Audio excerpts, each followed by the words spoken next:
So kasama po natin, harap po natin dito ang ating magigiting na konsehal ng Distrito 4. Si Konsehal, Konsehal Boet Marino and Konsehal Edwin Cayetano. Magandang hapon po sa inyo. Kamusta po kayo? Good afternoon. Yeah, okay naman. So, kumusta na po ba ang issue dyan sa Ramon Magsaysay High School? So, ano po masasabi nyo regarding po dyan sa Ramon Magsaysay High School?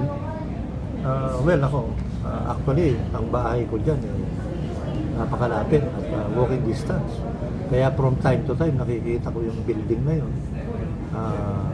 Mula nung pinalipat yung mga estudyante, ang pangako, sa lalong madaling panahon, maitayo yan. Hindi po natupad yun. Imbis na magkaroon ng kaginawahan yung mga estudyante, lalo na yung mga magulang, lumaki pa po yung problema nila dahil nagka-doble-doble gastos nila. Dahil nilipat po yan kung saan-saan Noong una, bago makarating yan sa Dapitan, may una pang school na pinanggalingan niya.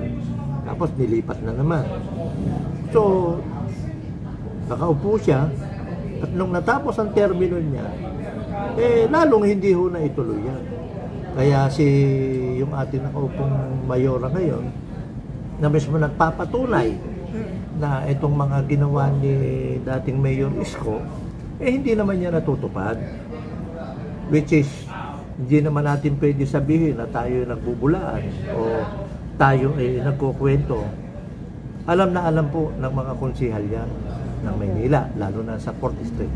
Actually, yung mga nakaraang panahon, medyo ginagawa in a sense. Kaya lang yung pangako, mukhang hindi naman matutupad. Ang pangako kasi yan ganito, bakit alam ko yan? Una, ang anak ko kasi ay, ako po matagal ako sa Ramon Magsaysay. Tatlong principal lang aking nadaanan dyan. Ang anak ko na gumraduate dyan ay 3. At ang aking anak ay bali 4 ang gumraduate kong anak dyan pala. Ngayon, ang naiwan dyan kasi ay yung aking bunso, sumunod sa bunso, na ang pangako sa kanila dyan, kasi ang sabi nga, pangako sa kanila, pangako sa amin bilang magulang at estudyante na pag graduate nila ng grade 10, tapos na yan. At dyan sila magti-senior high. Yun ang promise dyan Yun ang promise. Kaya dahil ayaw nilang ang mga estudyante ay umalis sa Ramon Magsaysay. That's one side of the coin. Kasi nga, sinasabi, ang pinangako, dahil matatapos naman ito, pagtapos nila ng grade 10. Pero I doubt kung mangyayari yon. Kasi mukhang yung paggawa ay hindi naman tuloy-tuloy o nabibinbin dahil kung titignan natin ngayon, malayo pa yung dalakbayin para matapos yan. Ngayon, ang naging epekto nun? Ang naging epekto kasi nun ay hindi lamang sa aming mga magulang. Kasi una, sila ay unang inilagay yung mga bata. Nung magsimula sila ng grade 7, hindi na sila pwede pumasok doon. Giniba. Ang ginawa ay nilagay sila sa Esteban Abada. Yung Esteban Abada, doon muna nilagay yung grade 7 at grade 8. Pagtapos noon, yung grade 9 and grade 10 naman, sa Claro M. Recto. Sa Claro M. Recto na yung kanilang senior high na eskwela ng Claro M. Recto, yun ang pinahiram para sa grade 9 at grade 10. Ngayon, ganito po naging problema. Yung sa grade 7 at grade 8, inalis sila sa Esteban Abada. Kasi nga, hindi sila kayang i-cater ng Esteban Abada. Dahil meron din silang estudyante doon Kaya ang nangyari, nilipat sila sa Jeronimo. Diyan malapit sa Jeronimo, diyan sa may malapit sa Sampaloc Hospital. The problem is, ganun din ang nangyari sa kanila. Hindi rin sila na-cater na maayos. Pag magko-closing na ng grade 8, nilipat na naman sila doon sa Albert na naman. Ngayon, ano naging epekto? Ako bilang magulang, ito po hindi ko paninira, kundi ito'y katotohanan na sinasabi ko. Magulang ako magulang ako. Ang nangyari sa mga bata, napaka-iksi ng kanilang oras ng kanilang eskwela. 30 minutes, paano mag-school ka ng 30 minutes kada subject? Eh pag transition pa lang ng mga bata, kumusta yung 30 minutes? Kaya yung mga bata ngayon, anong nangyari? Puro online. Anong nangyari? Dahil puro online, yung mga bata, hindi mo talaga matututukan. Ang nangyayari, dito nagkaroon ng issue kasi yan eh. Is other side of the coin, may issue pa yan. Bukod dun sa pagkapatayo ng eskwela, na which is pangako na matatapos bago gumraduate ang mga grade 10, dahil doon sila mag-senior high. I doubt kung mangyayari yon. Ngayon, ang nangyayari ganito. Yung mga bata na nasa, hindi naman magagaling. Abay, sila yung mga matataas ang grade during ng panahon na yan. Kasi laging online eh. Ngayon ang tanong, ano ang na-damage? Yung bata, hindi naman kasi yung batang sumasagot eh, yung nanay. Yan yun, may Google. Oo, yun. Anong nangyari? Yung talagang karunungan ng bata na dapat na acquire niya dun sa normal school, naapektuhan dahil sa pagpapagiba ng Ramon Magsaysay High School. Kaya yung anak ko, pag tinitignan ko, sabi ko, ano bang nangyari sa inyo? Wala naman kayo natututunan. Paano kayo matututo ng ganyan? Ngayon, dun sa prosesong yon, naging issue yan sa circle ng mga estudyante at ng nanay. Ang dapat gradean, hindi yung bata, kundi nanay. Kasi yung gumagawa na nga, nanay na. Ang ibig sa ating ipunto rito, dapat yan, bago yan ginawa o pinag-isipan muna, saan dapat ilagay yung mga bata. Ang nangyari, pati yung bata, ina-eksperimento. So bali, anong year ba sinimula ng paggawa niyan? 20 grade ngayon? 2025? Mga 20, balik lang tayo medyo hindi ko 2025, 2024, grade 9. 2024, 23, grade 8. 2022 yan. So, meaning, walang advice ang principal or... Hindi, ang sabi advice, pag graduate ng grade 10, ng grade 1, ng grade 7 during the time, yari na yan. Diyan na sila mag-grade 12 na eh. Yun ang promise. Ngayon, sabi ko, I doubt kung mangyayari yun. Pati ang parent-teacher, pati organization ng parent-teacher, wala nang comment diyan na masasabi kang info dahil pati ang PTA binababaan na lang ng gagawin ng school. Ano pang gagawin? Magkapatawag pa ba namang COCO room? Wala na kasi puro mabilisan na lahat eh. Lahat shortcut na lahat, hindi na magagawin yung programa pati sa pagbibigay ng mga card, lahat 'yan. Dapat pinatatawag pa yung mga bata, magulang, wala nang ganung nangyari. Lahat puro madalian. Kaya ang naging nakita nating epekto doon sa pagdidesisyon na gibain 'yan, ibigay sa kontraktor. Una, yung mga bata nasira yung kanilang talagang normal na pasok.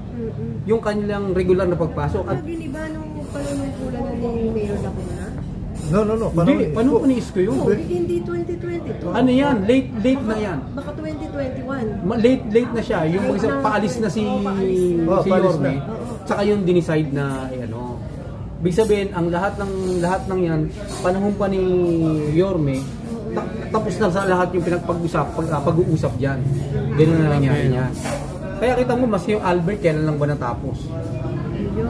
Di ba? Bago lang. So ngayon, nakatenga na po yung construction ng Ramon Magsaysay High School. Ngayon, 3 years na. Oo, 3 years na. 3 years na. Kaya hindi mo siya masasabi na yung mga mag-grade 10 ngayon ay doon gagraduate, doon sila mag-senior high. Wala. Lahat lang yun, puro pangako. Ngayon, sabi ko nga masama ba yung pagtatayo ng isang bagong gusali? Walang masama roon. Ang sinasabi lang natin, yung bagay na reason ninyo, hindi naman siya nakapaloob doon sa bagay na kung ano mangyayari sa mga bata, sa mga yung panahon na nag-aaral sila, nakabuti ba siya? Sana hindi naapektuhan yung pag-aaral ng mga bata. Kasi yung mga batang ito na naapektuhan sa pag-iba niyan, naghahabol sila Naghahabol sila kasi yung dapat nilang matutunan ng panahon na sila grade 7, hindi nila na-catch up yun Hindi nila na-catch up yun kasi lahat nagmamadali. Hindi kakayanin. Kaya yun yung epekto.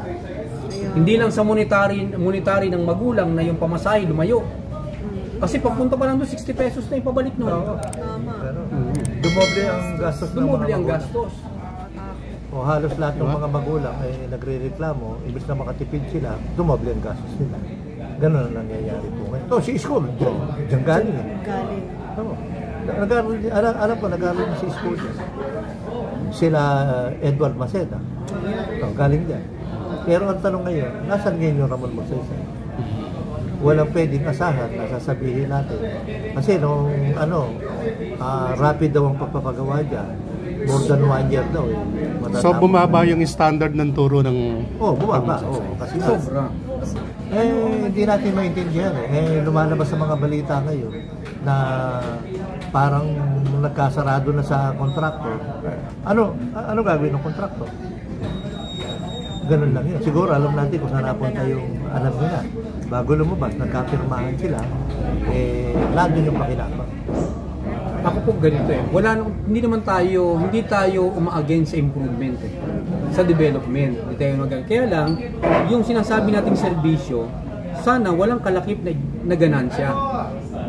No? Walang kalakip sana ganansya, kundi kung ano dapat yung ikabubuti, yun dapat. Ngayon, kung gagawin natin yan na naka-apekto doon sa kalalagayan ng mga estudyante, anong napala ng mga estudyante? Nanalo ba sila doon sa ganung pagbibenta ng pagpapagiba ng property na hindi pinagandaan? Basta lang kailangan natin ma-close natin ito. Ano man yung meron sa amin, amin yan. Pero yung epekto doon sa estudyante, hindi natin nakita. Dapat kung gagawa tayo yung bagay na dapat maliwanag na ang lakbay na to, ito para to sa estudyante, yung talagang totoo. Kaya lang kung ang lakad natin dahil lang alam naman natin build di ba? Merong porsyento lagi yan. Siguro 50%. 50% Oo. Hindi ko kasi nakita. Wala 50%. Siyang malapit kasi ron. Ang bahay ko doon, Pagkabi niya lang pag dumungaw kayo, kita mo na yung building. Oo. So meaning, inumpisa nyo 2021. So ngayon, ilang percent pa lang sa palagay nyo? Ano pa lang yun, Puro brace pa lang. So, ibig sabihin, wala pang 50% yung nagagawa. Hindi, kasi sa drawing, ang taas ng building. Para nangyari, para akala mo, pinatong lang yung container, may mga poste. Hindi pa siya, meron na siyang mga nakatayong mga poste, pero hindi, malayo pa siya sa putukan para sabihin mo makumpleto. So 100% siguro, mga 10% pa lang. Kung nagagawa, grabe, ilang taon na. Matagal pa yan. So, ibig sabihin, kakain pa ng ilang milyon-milyon yan. Ay, grabe. malaki pa. So yun guys, Nakakalungkot Kaya na. Sa totoo po niya, alam po. Kasi siya malapit kung tanaw niya yan. Sige. Dahil sinasabi nga ni Mayor Hadi Lacuna, hindi naman ako pumirma dyan Saka hindi ko naman kasi yung project na yun Ang project na yan, diretso tinuturo niya si dating Mayor Isko Moreno. Yun lang.